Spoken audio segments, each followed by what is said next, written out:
اللعيب ان حاسس ان تيشيرت النادي المصري كبير عليه، يروح يقول له حسام حسن تيشيرت المصري كبير ومش هقدر اكمل مع النادي المصري ومع السلامه.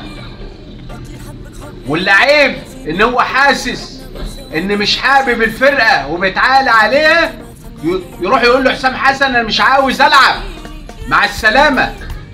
الباب مش يفوت حمار، يفوت جمالين مع الف سلامه. انما المهزله اللي حصلت دي ايه ده؟ سيراميكا كليوباترا، سيراميكا كليوباترا يغلبك 3-0 بقاله 6 مطوشه ما غلبش، وجاي الشهر على قفاك. هو اللي عاوز الشهر يجي الشهر على قفا المصري؟ يعني فرقه غلباك في الدور الاول 3 ما بنتعلمش، مغلوبين برضه في الدور الثاني 3. ده انتوا حسيتونا بقى اللي فرقه يعني سيراميكا كليوباترا ده برشلونه، فرقه عالميه. ايه ده؟ لازم تحسوا ان وراكم جمهور، جمهور بيشجعكم. انما بالطريقه دي لا مبالاه. ياسر ريان اللي ما بيجيبش جون طول السنه عمال يجيب فيك رايح جاي، خليته لعيب عالمي. هو ايه ده؟ فين الدفاع؟ مفيش دفاع خالص. الكره بالجون الاولاني من نص 2 لعيبه، ولا عمرو موسى بتعمل ايه ولا بتنيله ايه؟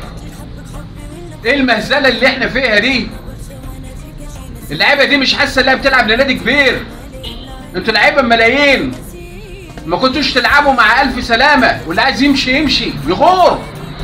انما بالطريقه دي تحرقوا دم جمهور بورسعيد. ده انتوا لكم فرق جمهور كبير. الناس امبارح كان بيتعاتب على طارق السلمان اللي قال نفس الكلام اللي انا قلته. لا انا ما بعاتبش، هو ده الكلام المظبوط.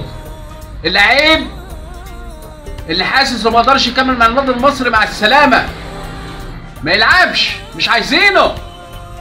ده انت نادي جماهيري ولاعيبه ملايين. هو انتوا لعيبه يعني لسه نص كم؟ انتوا لعيبه الملايين، يعني تمنكم اغلى من اي فرقه في الدوري. تقوم باهدلين الفرقه بالطريقه دي؟ مفيش احساس ولا مشاعر ولا اي حاجه. طارق سليمان قال لك اللعيبه لازم ايوه تيجي بورسعيد وتشوف الجمهور اللي بيتحرق دمه ده. انما بالطريقه دي لا مبالاه. هزيمه 3-0 وهزيمه في الدور الاول 3-0. وسيراميكا كليوباترا اصلا بقاله 6 مطوشه ما غلبش. انتوا عمالين تصيطوا اللعيبه ايه ده؟ اللعيب في الاخر طالع من نص الملعب يمسك الكوره بايده. يا سلام عليك يا بيلعب في الشارع. ايه ده؟ بيلعب فين؟ ده احنا لو بنلعب 5-5 مش هيعملها، لو بنلعب في الشارع مش هيعملها. وراح اسمه بقى ايمن كمال ولا ايمن مش عارف ايه، راح مزود البله طين وراح جاب جون عالمي فينا الثالث.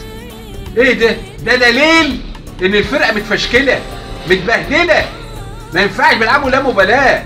فين لعيبه المصري بتاعت زمان اللي كانت بتاكل النجيله بتحس بجمهورها؟ اللعيبه دي ما عندهاش احساس ولا مشاعر ولا دم، لعيبه لا مبالاه.